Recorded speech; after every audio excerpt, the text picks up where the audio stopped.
All right. I want to thank Susie Dawson, leader of the Internet Party in New Zealand, for appearing on my show. And Susie, thank you so much. I just want to make sure the people watching can hear us. Susie, if you could just say hello. And Hi, thank you so much for having me on the show, HA. it's my pleasure, and it's an honor to have you here. And especially, I just really appreciate you being on, especially with all the under the circumstances. But can you guys hear? Is the audio okay?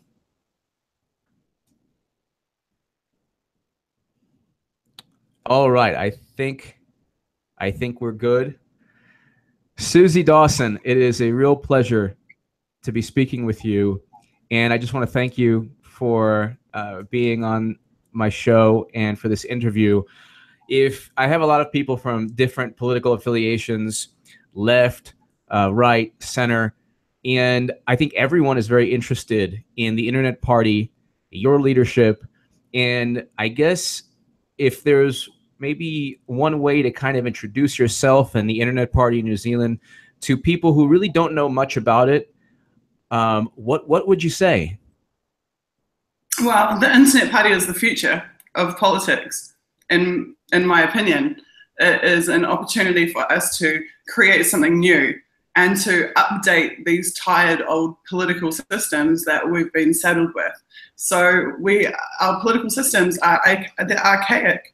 You know, they've been around for hundreds of years. They never really change. They are really set in their ways, and they resist change, and they resist progress.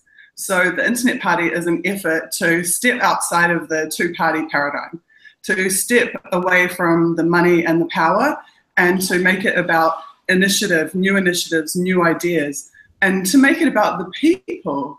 So our members drive everything that we do. If our members want a new policy, they can propose it in an open forum. They can discuss it. They can submit research and links and talk it out with other people. And they can actually really affect change. And our party becomes a literal representation of the will of our members, rather than a representation of the will of donors or of money or of the power structure. So we're just about doing things differently. And we don't play by the rules. We don't copy what the establishment does, and we don't seek their permission, which of course makes us the outsiders to the political establishment. But I've found that we can affect change simply by having a voice, and by doing what we do. We find the bigger parties actually catch on, and they start to upgrade themselves based on what they see us doing. So in 2014, sorry to continue, but in 2014, we were developing mobile applications and having members sign up by mobile app. In 2017, we're live streaming our campaign, and we're drafting citizen-initiated legislation online. So we keep doing new things, and then the other parties follow in our footsteps. Well, I know that Kim.com initially was very much involved with the Internet Party, and I know that now you're leading it.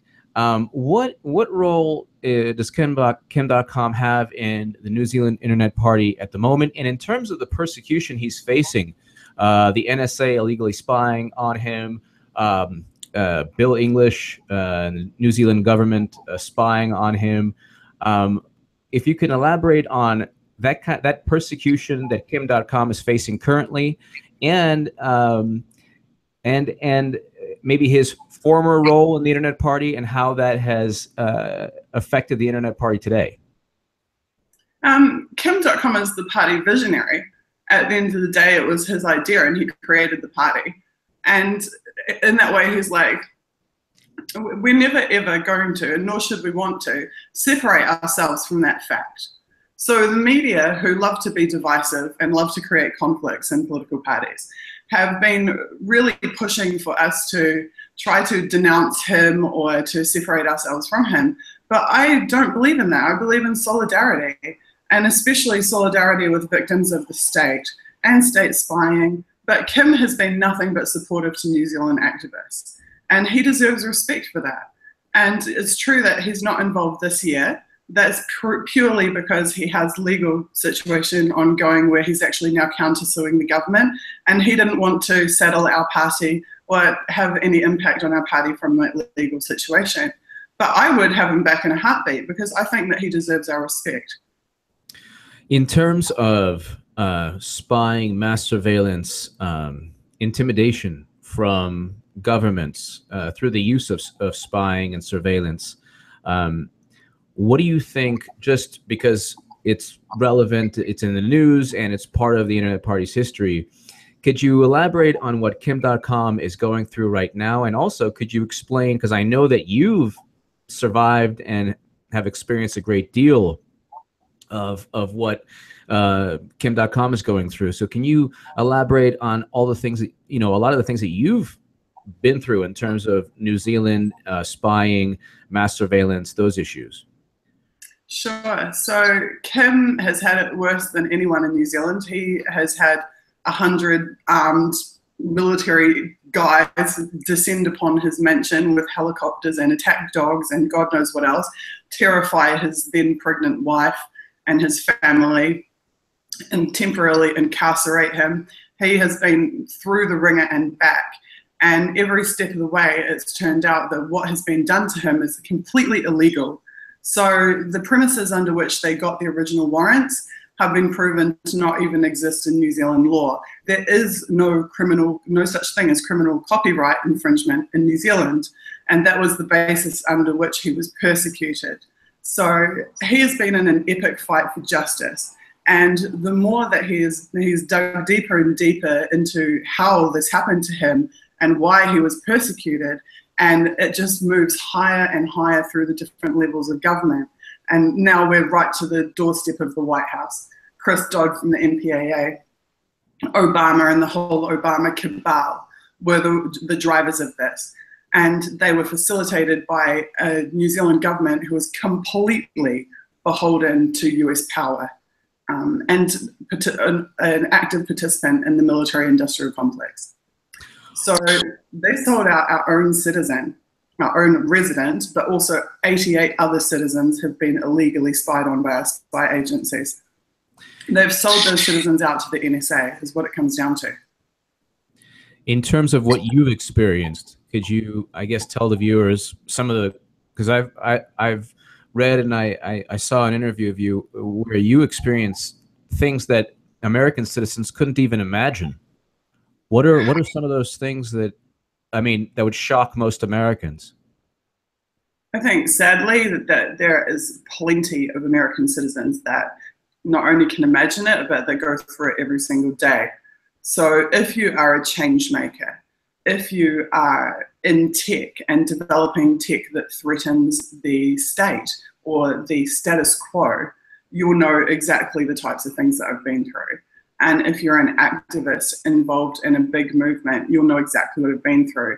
And if you are not, then you can look at the historical context of people throughout history who have been making change, have been pushing society forward, and have been relentlessly persecuted by the state using their full apparatus. So, and that's precisely what happened to me. I was involved in supporting Kim.com and trying to hold the spy agencies to account and trying to stop the TPPA, the passage of the TPPA in New Zealand, and trying to get worldwide attention for New Zealand issues. And I was successful enough, my voice was carrying far enough internationally that my government decided that they wanted to shut me down. And the Americans also wanted to shut me down. So they did absolutely everything that they could to make that happen. And it's just bad luck for them that I'm actually really stubborn and I'm not going to be intimidated. So that ultimately has led to where I am now, which is a situation that is not without precedent. Other people who have also stood up and said, this is not good enough, we have to change things, have been persecuted to the point of exile. So that's the easiest way that I can explain to you what's happened to me. If you want the nitty gritty, basically it started small and just escalated and escalated and escalated. So at first it was break-ins into my house. It was strange investigators showing up trying to question me on my doorstep but not actually having any legal basis or grounds to do so.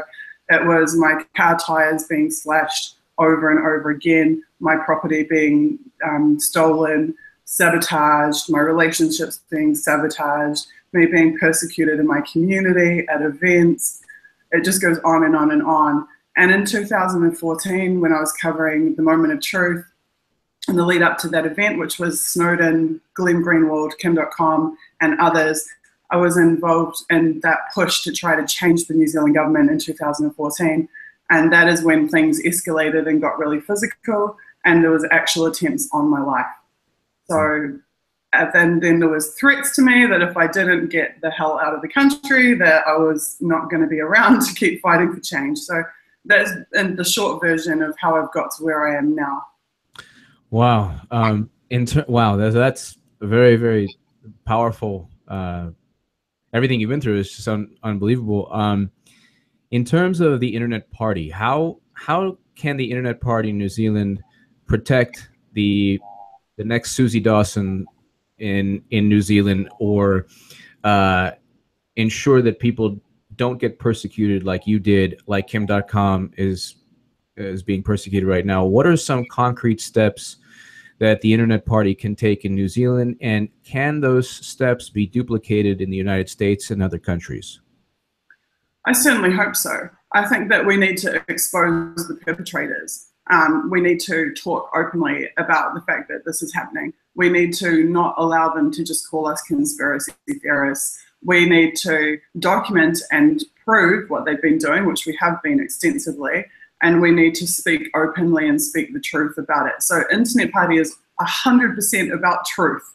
And one of the things that the status quo finds very difficult to deal with us is that we won't play the political game. We won't just run PR lines. We won't just say what we're meant to say when we're meant to say it. We actually speak the truth. We speak the hard truth. And even if people don't want to hear it, they need to, because this, especially the integration of state spying apparatus with private agencies and private contractors, means that there is now a profit model involved in persecuting everyday citizens who have political opinions. And when there is a profit model, that means there is a requirement for growth. And what growth means in profit-based spying is more targets. So in New Zealand, what we saw is that at first it was just activists. And then it was anyone, even scientists and educators who are involved in trying to get better conditions for their industry, or who are trying to push some issue, they're also being targeted. And then through mass surveillance, we've seen that spying has expanded to every citizen, and now everybody's information is up for grabs. And there is this misnomer that the spy agencies just collect the information and then they just have it. They just passively collect it. That is completely false. They collect the information so they can act on the information. So you have the NSA, which collects all of our data, and then you have that data and those databases accessed by agencies internationally like the CIA, and domestically like the FBI, and of course all the police agencies and perf committees and the fusion centers, and those are the guys who go and act on the information. So at a certain point, the state has decided that they don't want to prosecute everybody, but they do want to shut you up. So they will access your information, and they will take actions based on that information. So that's really what people need to realize, is that the spying and the mass surveillance is not a passive thing where they're just watching. They do act on it, and that's not good enough. So we have to expose those systems for being the immoral activities that they are. No one agrees. I mean, think about it. Like, what citizen is going to be like, oh yeah, that's wonderful, I'm so glad the government's spying on me and everyone I know? Nobody thinks that. No, it's the most unpopular thing in the world. And yet our legislators continue to grant themselves more and more powers at the expense of the citizenry. So at some point, the citizenry has to rise up and say, this isn't good enough, and we're going to shut you guys down. And that's really what we're trying to do in New Zealand. And that fight's been going on for years, and Internet Party is continuing it and taking it to the mainstream. How complicit is the media in New Zealand to covering up or to aiding the spying that takes place, the persecution? Because I know that the media here in the United States is just in lockstep with the deep state here. But in terms of the media, are there outlets or journalists in New Zealand who are still speaking up, or is it just like the Washington Post and anything that the CIA states with high confidence? So yes, we have the establishment media in New Zealand. A classic example of them is that the major TV stations in New Zealand have completely ignored the Internet Party. They ignore our press. We're a major registered political party with 3,500 members, where you could have filled a New Zealand town with the amount of people that voted for us in the last election. But they do not publish our press releases. They have not engaged us in a single interview whatsoever. And yet they put our name up in their sham poll last week and said that we're polling, according to them, we're polling at 0%. Well, 0% is the amount of coverage that they've given us. So it's not a surprise that the audience then thinks that we're polling at 0%. Yet when we hold our own polls, thousands of people respond and they say, we love what you guys are doing, your messages are important and we care about this, and why aren't we hearing it from anyone else? So there's definitely a clash between that establishment corporate media and it is international media. So we've seen the homogenization of media organizations in New Zealand, just as in the US, where there are less and less corporations controlling the media. You know, they whittle them down, they conglomerate, and then they homogenize the voices. So you get the same messages pumped out across dozens or hundreds of outlets at a time, which we saw about my exile. They deemed me a self-imposed exile, as if I just woke up one day and thought, you know what would be really cool would be to like lose everything I have and like run for my life through my country. Like that would be a really great time. So I think I'll do that. No, that's not the story at all. But they don't want the onus to be on the people who persecuted me. They want the onus to be on me. We've seen this before. This is a pattern that's happened with Julian Assange. They say self-imposed exile in the embassy, in the Ecuadorian embassy. With Snowden, self-imposed exile in Russia. This is how they blame the individual rather than addressing the big issue behind it. So in answer to your question, there is a few independent voices in New Zealand, highly accomplished independent voices. For example, Nikki Haga, who has been a driving force behind revelations surrounding Kim.com's case. He worked with The Intercept and also with some media in New Zealand to expose in August of last year that there was this connection with the NSA, where the NSA was in fact involved in the spying on New Zealand citizens, and that was at the behest of the New Zealand government as well as the FBI in America. So we do have a couple of like lone wolf voices, credible voices in media, but largely we have the same media situation as you guys do. They are owned. That's what it comes down to. They are owned. What do you think the parallels are between what Julian Assange is going through in terms of the persecution that he's facing and what WikiLeaks is going through, what Kim.com is battling in New Zealand, what you've had to experience and continue to fight against? What would you say the parallels are between WikiLeaks, the Internet Party, and Kim.com? Well, the first thing is that they have the same prosecutor who's opened grand jury investigations into them in the Eastern District Court of Virginia in the United States. So it is literally the same prosecutor that is driving the persecution of WikiLeaks and the persecution of Kim and also of Edward Snowden. He also shares the same prosecutor as Kim and as Julian. In terms of severity, Julian has guys in unmarked cars with submachine guns outside the embassy. You know, Julian, the level of persecution that Julian endures every day vastly eclipses what any of, you know, at least Kim is on house arrest or was on house arrest. At least he gets to be with his family. You know, at least I get to be with my family. Julian does not get to be with his family. Julian has been isolated by the state. He has been subjected to the absolute worst that they could come up with to try to punish him, to extrajudicially punish him. And this is the thing, is that all of this targeting is extrajudicial.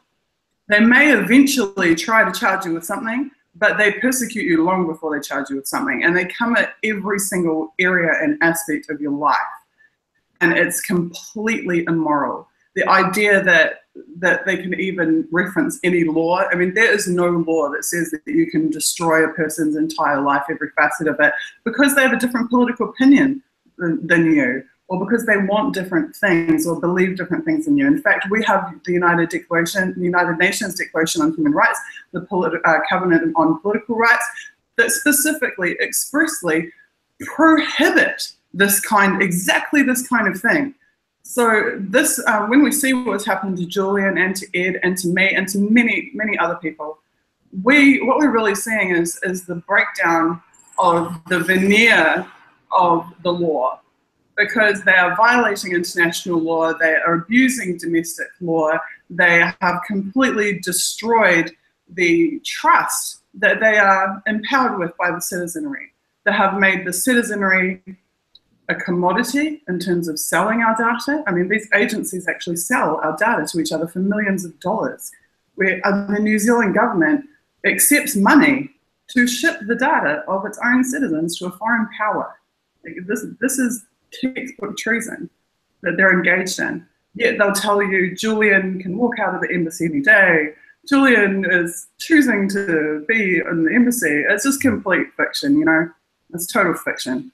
In terms of what we've learned from WikiLeaks and what WikiLeaks has published regarding the corruption within New Zealand, pertaining to to the spying and mass surveillance within New Zealand, can you elaborate for people on just what we know from WikiLeaks published documents of the extent of New Zealand spying? So far, the major revelations about New Zealand and the NSA and what Nikki Haga's reporting was based on were from the Snowden documents. I am not aware, well, I mean, WikiLeaks has published some really fascinating things about New Zealand, but not necessarily pertaining exactly to that case. They published, I think back in May, the evidence. And when we talk about election meddling, WikiLeaks published evidence, documents, orders from the CIA, dispatch orders from the CIA, dispatching New Zealand spies to France, human intelligence, physically dispatching them to France to spy on the various political groups involved in the French presidential election. So while we have all this supposition that Russia meddled in the US election, but there's no dispatch orders, there's no documentation, there's no proof whatsoever. Nothing. We have actual proof that New Zealand was part of meddling in the French presidential election. And we have the documents from the CIA telling them, go there and do this. So we know that the USA meddled in the French election and that they had other countries, they involved other countries in it. But all we hear is Russia, Russia, Russia, Russia, Russia, Russia. This is the kind of hypocrisy that's going on. Let's say tomorrow, New Zealand said, well, we're not going to go and we're going to pull out of the Five Eyes spying arrangement, and we're not going to spy on behalf of the United States anymore, and we are not going to allow the United States to dictate our foreign or domestic policy. What would be the political retribution experienced by New Zealand from the U.S.? Well, the truth that nobody really wants to acknowledge is that we already did it. So we didn't actually withdraw from the Five Eyes, we were kicked out of the Five Eyes, and they literally created the Four Eyes and excluded New Zealand, and that was in the 80s. And it was because we refused to allow US nuclear warships into our harbors and into our territorial waters. And then eventually, after massive street protests and police beating New Zealanders on the street up to 1987, they finally passed anti-nuclear legislation. And this is one of the things that New Zealanders are most proud of. This is like where our national pride comes from, is the suffragette movement, is the labour union movements, is the anti-nuclear free stance, is the anti-apartheid movement against South Africa in 1981. So there's a long history of New Zealand taking on the powers that be, physically. I mean, we've had to physically go into the streets and just take action until they're eventually forced to capitulate. So we have done it before, and that means we can do it again, and it means other countries can as well. Now there's a 40 eyes and a 41 eyes that are the countries that participated in the illegal invasion of Afghanistan. Now the Iraq invasion, I believe, was legal. I'm not sure, I wouldn't be 100% sure about whether there was UN resolution about going into Afghanistan. However, those 41 countries should be looking at themselves and should be looking at the fact that it's been 16 years and the Taliban is still in Afghanistan, and thinking, do we really want to be a part of this? Do we really want to be beholden to this ever-expanding US empire? Or maybe we should take a look at ourselves and maybe we should think about the future of our people and our countries and our international relations. How can people help? Let's say you're a US citizen and you want to help WikiLeaks or Julian Assange or the Internet Party or Kim.com. What are the best ways to help, in your view, WikiLeaks or Julian Assange or the Internet Party? What are some ways people throughout the world, not just in the US, can help? In terms of WikiLeaks, there is a wonderful account on Twitter, which is called @WL Task Force. And they bring tens of thousands of WikiLeaks supporters together, and they work to defend WikiLeaks and to promote WikiLeaks. So you can donate your time to social media efforts like that, or you can go to wikileaks.org/donate and vote with your dollars. So these are people who are putting their lives on the line, who risk paying the ultimate price, and you can help to support the efforts and to support the organization. They also have a shop with like awesome t-shirts and bags and cool stuff that you can buy as well. So do the Courage Foundation, who I don't think get anywhere near enough attention. Courage Foundation exists to protect the whistleblowers who are associated with WikiLeaks, and that's couragefound.org. So again, go to them and donate to them. I believe personally they deserve a lot more support than they've gotten so far, because of course the media will never tell you, hey, here's an amazing organization representing whistleblowers who are at risk of life and limb, but sure enough, there they are and they're doing it, so you should support them and help them. In terms of Internet Party, we have 2 months to try to turn things around in New Zealand, to break the current blackout that the mainstream media has us under, to get our messages through to New Zealanders. So if you're willing to donate to the Internet Party, we have been involved in the last month in setting up parties all around the world, because we believe that every country actually needs this type of initiative. So if you're willing to donate, anyone in the world, any individual, not a corporation, not a government, but any individual can donate up to New Zealand $1,500 each to us. So if you are willing and if you are able, please visit internet.org.nz, or NZ for you guys, and click on the donate button. Also, if you're interested in getting involved in an internet party in your country, you can click on the world button on the menu and you can read all about how to set up an international party or how to join a party that's already been established. Well, I will put the link to the Courage Fund definitely below, and the link to how to donate to the Internet Party below. You know, I just have to ask you, just because the listeners want to know, and since you are a tremendous journalist and you're knowledgeable about a great many things, really quickly, and you don't have to go into detail, what are your thoughts on Seth Rich and what's going on with the media and so much disinformation from, you know, the Washington Post and CNN and Fox? But I guess, what are your thoughts and where do you think this plays out? So actually, Internet Party put out a solidarity statement with Kim and with WikiLeaks, specifically pertaining to the Seth Rich issue. And I recently wrote an article which you can find on contraspin.com, .co.nz, Contraspin, CONTRASPIN. So there were a number of disparagements made about Kim.com after he said that he had had communications with Seth, that Seth had wanted to start an internet party in America. And those disparagements were total manufactured falsehoods. And I know they were falsehoods because I was at the events that are in question. And so I wrote an article that completely debunked the disparagements of Kim around Seth Rich. And if you are someone who has been tricked into believing that he was being dodgy through that whole thing, I strongly suggest you go and read the article. It has dozens of source links, including to live footage that I took myself. I was there every step of the way, and I know that what was said about him about Kim is completely false. Personally, our statement we put out was because we believe that there's absolutely no way that Kim would say those things if they weren't true. There is no way. WikiLeaks is really important to Kim.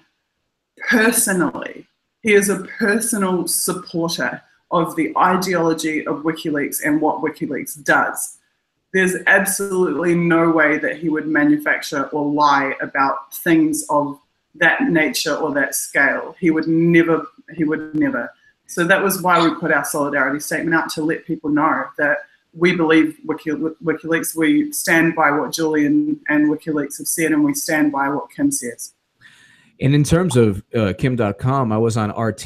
There was an RT segment in Crosstalk stating that there's not many people who will speak to a legal team to devise a legal statement in a court of law under oath like Kim.com. In addition to that, he was interviewed in 2015, long before the whole Russian nonsense and propaganda, stating that he knows of emails that are going to be detrimental to Hillary Clinton. That was in a Bloomberg article. So how would he have known any of that? So that just bolsters everything that he was saying. In terms of the Internet Party's future, I was going to ask this. In terms of the battle against the people persecuting Julian Assange, WikiLeaks, the people who won't cover the Internet Party in New Zealand and in other publications throughout the world, and the people who are going up against Kim.com, do you think that, because I happen to think that Julian Assange, WikiLeaks, you, the Internet Party, Kim.com will all be victorious. What has to happen in terms of the consciousness of people for that to take place? I know I believe that you all will be victorious, because I think that Assange and you and Kim.com, they're all on the right side of history. But what has to take place in terms of the average citizen being aware of X, Y, or Z, or a specific issue? If you do the reading, you'll find the truth. That's what it comes down to. If you put the time into, if you put the time into investigating the issues, you'll find the truth for yourself. So there is media who have tried very hard in New Zealand to say that I'm just paranoid, or I'm just whatever, or there's no real reason for me to be targeted. But if you go back and read my articles, you'll see exactly why I was targeted. If you go back through my social media history, you'll see photos of my slashed tires and me talking about things happening as they were happening to me. The evidence is all there. The proof is all there. So people need to do their own reading. They need to do their own investigating. And they need to find out the truth for themselves. Because if you just want the soundbite that is fed to you by a TV screen, you're going to be lied to every day, and you're going to be believing the lies and then propagating them by passing them on to other people. So WikiLeaks is entirely evidence-based. If you look through wikileaks.org, if you research any topic or any name on there, you're going to find things that are 100% evidence-based. So if you do that investigation yourself, you will get to the truth. So I would say to people, don't just accept what you're told. Find out for yourself. If you want to know about my story, don't read about it in the New Zealand Herald. Go and look at my work. Go and watch my 100 videos of live protest action in Auckland. See me talking about why we need to close down the Five Eyes. And then ask yourself logically, do you think that maybe that's significant in terms of why me being targeted? So yeah, that's really just, people need to, it comes down to independent thought, right, and free thought. Like, people need to develop their own opinion based on their own research and not just be served up those slices of fantasy that we get from the TV news every night. Are there any challenges, or are there any benefits to being a female leader of a major political party? I think one thing that's particularly awesome about New Zealand is that absolutely nobody has disparaged my leadership of the Internet Party based on my gender. So there has actually been no question about that whatsoever. But then we have a long history of political leadership in New Zealand, of female political leadership. So I'm actually really pleased that it's been a total non-issue. In terms of the Internet Party growing, when do you think it could grow to the point where, let's say, it challenges the National Party? And also, are there affiliate Internet parties in the United States or other countries, maybe not directly affiliated, but inspired by the Internet Party? Or are there political movements directly affiliated with the Internet Party throughout the world? Yes, so there's now Internet parties in over 12 countries, and we think eventually we'll expand worldwide. We'd like to expand worldwide. We are currently working with Pirate Parties International. So Pirate Parties have very similar ethos to us in terms of the right to privacy and the sanctity of the individual, and very closely affiliated with us. So we have currently applied for member status with Pirate Parties International, and we've been working closely together. So that's been a really natural affiliation for us. They're anti-censorship. They are just really good people coming from the grassroots who have really great, amazing technical skills and ability and know-how. So, which is very in tune with Internet Party. Are there any upcoming events or big releases for the Internet Party that you want to communicate to people? Funny you should mention that. We have a fantastic event planned, which may, be the 2017 Moment of Truth style event on Sunday, where I will be hosting online some very, very, very special guests, and we will be discussing in depth all of these issues. So we have guests who are experts in the history and genesis of mass surveillance and in the surveillance state and the deep state and how we got to where we are now. And then we have people who are experts in the integration of the private agencies and the for-profit agencies with the state spying apparatus. And then we have some very high-profile victims of state persecution that will also be speaking. We have a few bit more light-hearted things going on as well. But the event is #anti-spybill. So what we're going to do is we're going to talk to these people. We're going to let them share their knowledge and their wisdom, and then we are going to collaborate with our viewers to draft a piece of legislation to prohibit all of this nasty violations that these spy agencies have been inflicting upon the people. And then we're going to take that legislation and we're going to send it to NGOs worldwide, and we're going to ask them to ratify and to adopt that legislation, or to push and fight for the governments to adopt that legislation. So the idea behind this is that we can't just sit around and wait for these agencies to dismantle themselves. We actually need to get on and do something about it ourselves as citizens. We can't just wait to be saved, because it will never happen. Things are getting worse every single year, and our complacency is protecting them. So we have got to band together, because we have the smarts. We fully have the smarts to be able to put our ideas together in a way that makes sense and to advocate for ourselves. And that's precisely what Internet Party is helping everyone to do. Well, Suzie Dawson, I just want to thank you so much for being so wonderful, and for doing this interview. Just thank you for everything, and it's been just a real pleasure speaking with you. Thank you so much. It's so good to get to talk to you. I mean, we've talked so many times, but to be able to see you and talk to you is really exciting. And I hope that the things that I've said have been of some interest to you of yours, because to be honest, I am a viewer of your channel. I watch the channel nearly every day.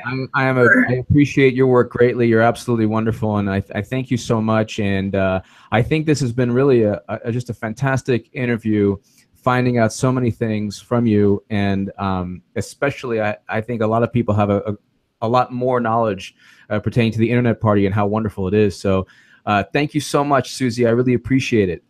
Thank you. Thank you all for watching. Thank you very much. Thank you.